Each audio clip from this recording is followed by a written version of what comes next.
राष्ट्रीय जनता दल ऐसी एक पार्टी है और एकमात्र लालू जी ऐसे नेता है कि कभी भी अपने विचारधारा से समझौता नहीं किया। चाहे सामाजिक न्याय की बात हो, धर्मनिरपेक्षता की बात हो, संविधान की लड़ाई हो, भाईचारा के बचाने की बात हो, आरक्षण को बढ़ाने की बात हो, जाति जनगणना कराने की बात हो, या कोई उल्टा सीधा बिल इन लोग ले आता है केंद्र में उलझा के रखने के लिए, उनको आईना दिखाना हो, चाहे सड़क हो या सदन या अदालत, हमारी पार्टी हमेशा आप लोगों के हक के लिए लड़ाई लड़ती है। 17 महीने की सरकार में, लेकिन हमको गर्व है कि हमने वो काम करके दिखाया जो देश के किसी सरकार ने नहीं किया। करता हूं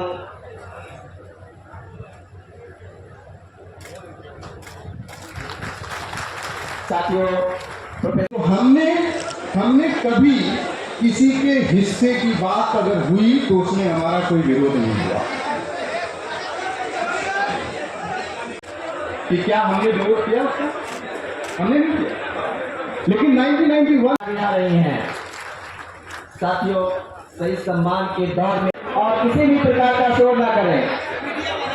कृपया मीडिया के बंधुओं से निवेदन है कि आप सम्मानित कर रहे हैं और या संविधान की प्रतिज्ञा देते हुए उनको यह जिम्मेदारी भी दे रहे हैं कि संविधान की सुरक्षा आपके हाथों में है। जिस संविधान से हमारे खतरे हैं उस संविधान की सुरक्षा आपके हाथों में है। आपको यह शिक्षक हैं और सब आदरणीय तेजस्वी प्रसाद यादव जी को सम्मानित कर। काफी अच्छी पहल और काफी अच्छी शुरुआत जो है हो रहा है। हम लोग उम्मीद करते थे कि भारत का जो चौथा खंभा जो मीडिया है वो कम से कम इन मुद्दों पे चर्चा करे, लेकिन दुर्भाग्य है कि सब हाईजैक हो रखा है।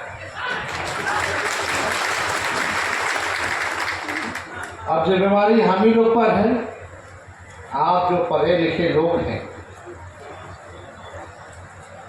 शोषित वर्ग, समाज, back bencher of the society, अंतिम पैदान पे खड़ा जो समाज है,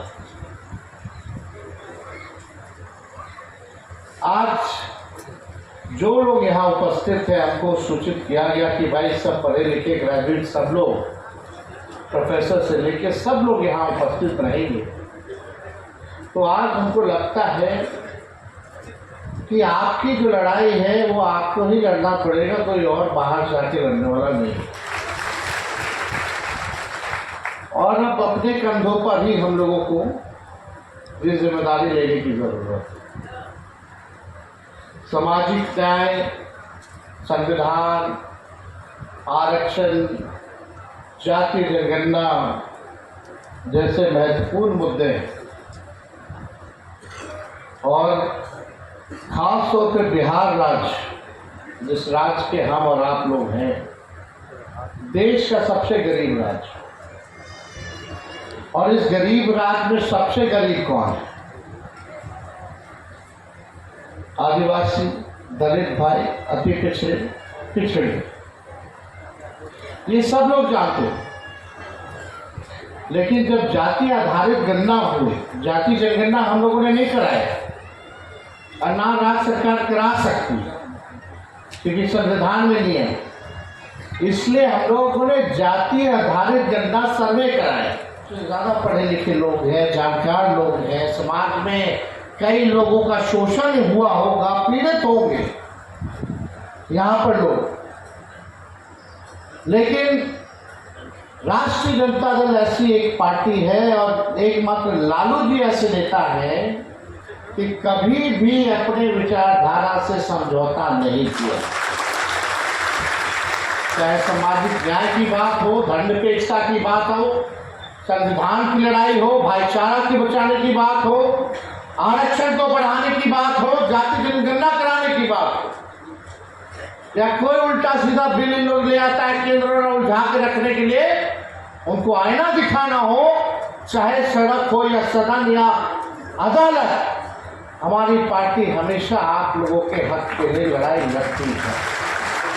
सत्ता आएगी जाएगी इसकी हमको परवाह नहीं है, इसकी चिंता नहीं है। ये तो आता जाता रहता है, लोग कुर्सी पे बदलते रहते हैं। बिहार में तो सबसे ज्यादा लोग बदलता है। 2 बार हम भी उप मुख्यमंत्री बने, 17 महीने की सरकार में, लेकिन हमको गर्व है कि हमने वो काम करके दिखाया जो देश के किसी सरकार ने नहीं किया। मात्र 17 महीने में हम लोगों ने जाति आधारित गणना कराया, आरक्षण की सीमा 65%, पिछड़े के पिछड़े, दलित, आदिवासी भाइयों का हम लोगों ने बढ़ाया। 5 लाख नौकरी भी अगर देने की बात आई तो हम लोगों ने एक साथ 5 लाख लोगों को भी नौकरी हम लोगों ने दिया। 3 लाख नौकरी प्रक्रियाधीन कराया। और अब जो प्रक्रियाधीन नौकरियां जो निकल रही है, तो आप जरा सरकार से जरा आप लोग पूछिए कि सबसे ज्यादा नौकरियों में नुकसान किनको हो रहा है। हजारों में, लाखों में पिछड़ा समाज, अति पिछड़ा, दलित, आदिवासी भाइयों को हो रहा है कि नहीं हो रहा है। लेकिन लोग सवाल क्यों नहीं पूछ रहे, लोगों में गुस्सा क्यों नहीं है। आपकी रोटी कोई बार बार हर बार छीन करके खा रहा है, लेकिन वो गुस्सा नहीं है। तो मोदी जी के, भारत सरकार के जो सबसे बड़े वकील सॉलिसिटर जनरल तुषार मेहता जी को खड़ा कर दिया गया कि ये बिहार के जो आंकड़े हैं या जो जाति आधारित गणना हम लोग करा रहे हैं, ये किसी भी प्रकार से ना हो, फेल हो जाए।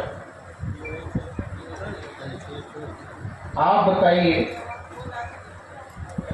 कि आखिर इससे नुकसान किसको है। जो हमारे प्रधानमंत्री मोदी जी कहते थे जात पात कर रहा है, लोग जातीय विद्वेष पैदा कर रहा है।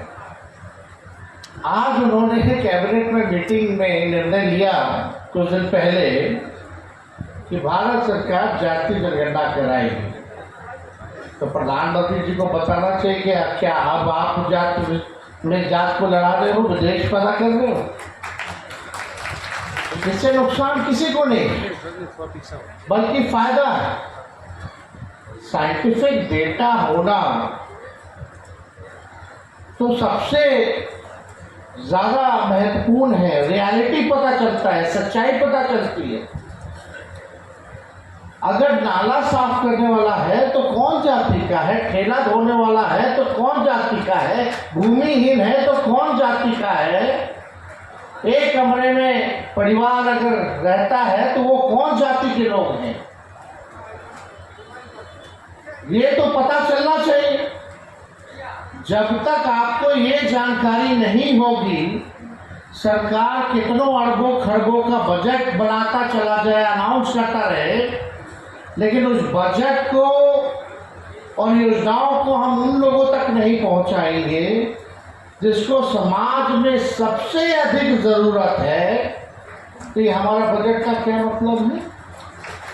यादव जी को बुके देकर सम्मानित करेंगी डॉक्टर रीना राय जी। कृपया आप मंच पे आएं और नेता प्रतिपक्ष माननीय तेजस्वी प्रसाद यादव जी को बुके देकर उनका अभिवादन करें। प्रधानाध्यापक बैरिया से, श्री पवन कुमार सैनी प्रधानाध्यापक बुझा से, श्री नागेंद्र राय प्रधानाध्यापक मरवर से, श्री सोनेलाल पासवान प्रधानाध्यापक बुझा से। जय प्रसाद यादव जी को जानते हैं, रणनीति का दूसरा नाम संजय यादव है, रणनीतिकार का दूसरा नाम संजय यादव है, और वैसे संजय यादव हमारे बीच उपस्थित है। मैं आप सबसे अनुरोध है कि अपना अपना स्थान ग्रहण कर लें। मंच के जो दाईं तरफ जो लोग हैं, कृपया। बीटेक मात्र 4,40,000 से शुरू, पढ़ने रहने खाने के साथ, वो भी स्टूडेंट क्रेडिट कार्ड के माध्यम से। MBBS करे रशिया से मात्र 13 लाख रुपए में, GNM करे मात्र 4,50,000 रुपए में स्टूडेंट क्रेडिट कार्ड के माध्यम से, B फार्मा करे 4,20,000 रुपए में स्टूडेंट क्रेडिट कार्ड के माध्यम से, हॉस्पिटल मैनेजमेंट करे 4 लाख रुपए में, वो भी बिहार स्टूडेंट क्रेडिट कार्ड के माध्यम से, पढ़ने रहने खाने के साथ, BPT करे मात्र 3 लाख रुपए में, वो भी बिहार स्टूडेंट क्रेडिट कार्ड के माध्यम से। आप ये सारे पैसे इंस्टॉलमेंट में दे सकते हैं और अधिक जानकारी के लिए अप्लाई नाउ पे क्लिक करें। Shri Parshuram education and placement service private limited, central bank building, Kalambagh Chowk, Muzaffarpur, Bihar. हमारा कॉन्टेक्ट नंबर है 7004165687।